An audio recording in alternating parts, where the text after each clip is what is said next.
There's so much great stuff I write in here. I love going back to read it, so I thought I'd read a quick little bunch of notes I wrote recently. It's a very dangerous personality trait not to be able to admit that you are wrong and when you are wrong. It's a clear sign of weakness, and it's very, very dangerous. When kids learn that those with the most power don't admit they're wrong, they become adults who don't admit they're wrong. Because they learned as kids that those with the most power don't admit they're wrong. All violence arises out of the inability to admit being wrong. If you are never wrong, automatically the other person is always wrong. It just stands to reason that that's how the thought process goes. If you are never wrong, automatically the other person you're having an issue with, a disagreement with, is always wrong. Just if there's no possibility of you being wrong. If kids see that you're avoiding the landmine of confronting someone who is wrong,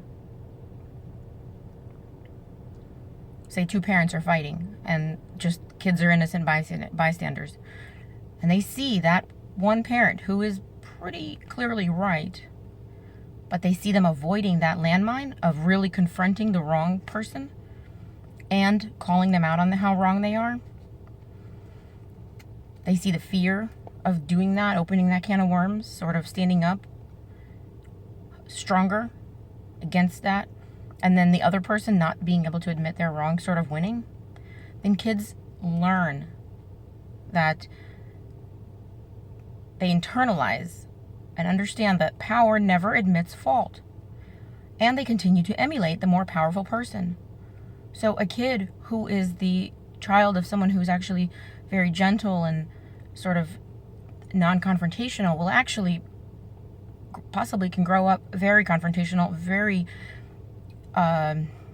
forceful, and sort of emulate the more powerful people in the lives of that adult that it saw being overpowered. As it was growing up, it saw its parent being overpowered by other more strong-willed, powerful adults who never admitted they were wrong, even if they clearly were. And kids can pick up on when someone's wrong. So they simply learn.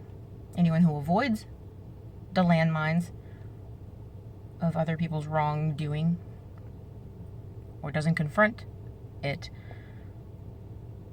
is just a weaker party and allows the person that doesn't admit they're wrong to win. So kids emulate a more powerful person. And there's a benefit to confronting your own demons as well as society, sort of. But when you're not confronting your own demons because you don't feel you have any, you just get further and further lost and further away from clarity and self-awareness and self-development, further self-development. There's a benefit to confronting your own demons because we battle those demons all the time anyway. We come up with hardship. Hardship strikes us, depression, sad events, unjust confrontations, just things come up in life. And we have sadness. We experience all these emotions that we avoid with alcohol, drugs, partying, movies, whatever. But there's a benefit to confronting your own demons, and there's a type of rebirth that happens when you're embracing your demons, because you're humbling yourself to admitting that you have faults, that you have wrongness, you have wronged, or you have thought things wrong, or you have done things that were wrong, and maybe not to your benefit or to the benefit of those that you love, or in ways that you wanted to have those things expressed. So there's a rebirth that comes sort of like the phoenix out of the ashes. But it first comes with self-empathy. Because if you feel that you're weak, if you admit wrong, if you've always learned to not admit wrong when that's the only way you feel powerful, you have to really bring yourself down to a level of self-empathy that you really aren't used to experiencing or providing to yourself, to say, humbling yourself and saying, you know, I was wrong. I've had to rethink my thoughts. But the rebirth and the pain leads to something better.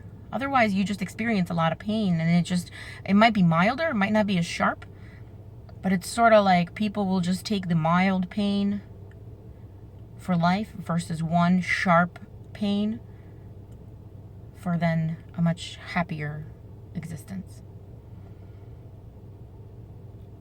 So much of our society is denied this rebirth.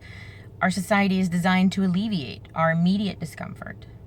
We are always lured to escape, to go have a drink, go have some lunch, go watch a movie, go see a show, go to a carnival, whatever.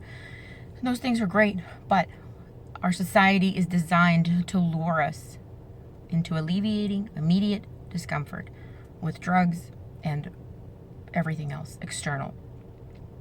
We are always lured into escape externally, outside of ourselves, instead of going inside and really figuring things out. And if we escape, we never, ever transcend. I escaped for a long time myself. I can attest to that. And once I decided I had to wade through this mud pit of sorrow and uncomfortable feelings, I transcended. I feel like I'm transcending daily. But a huge transcendence definitely happened.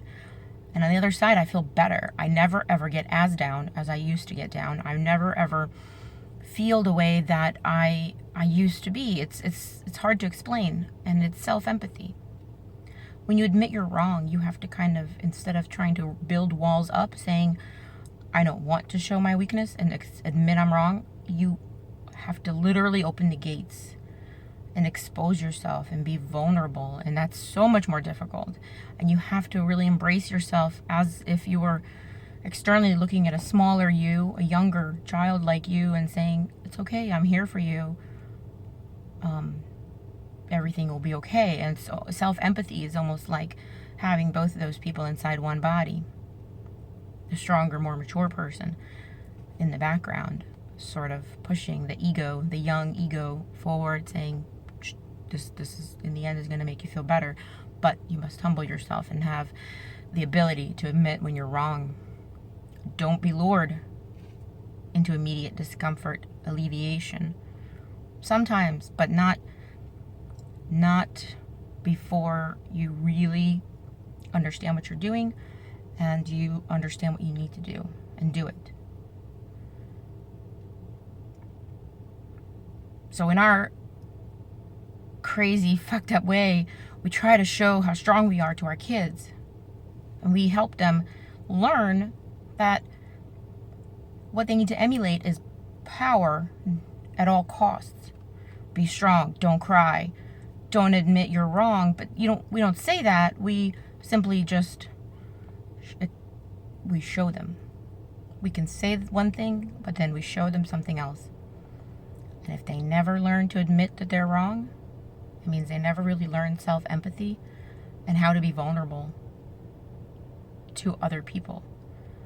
And they grow up to be politicians and megalomaniacs and all kinds of screwed up people in society,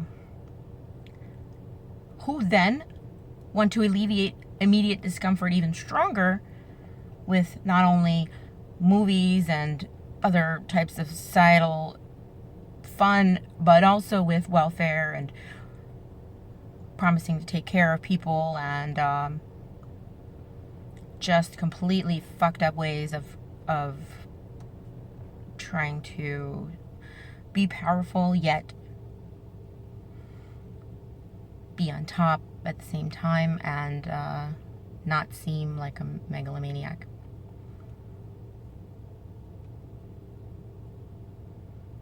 Refusing to back down, having other people comply at all costs, This is the type of bullying kids learn from their parents who want to show strength.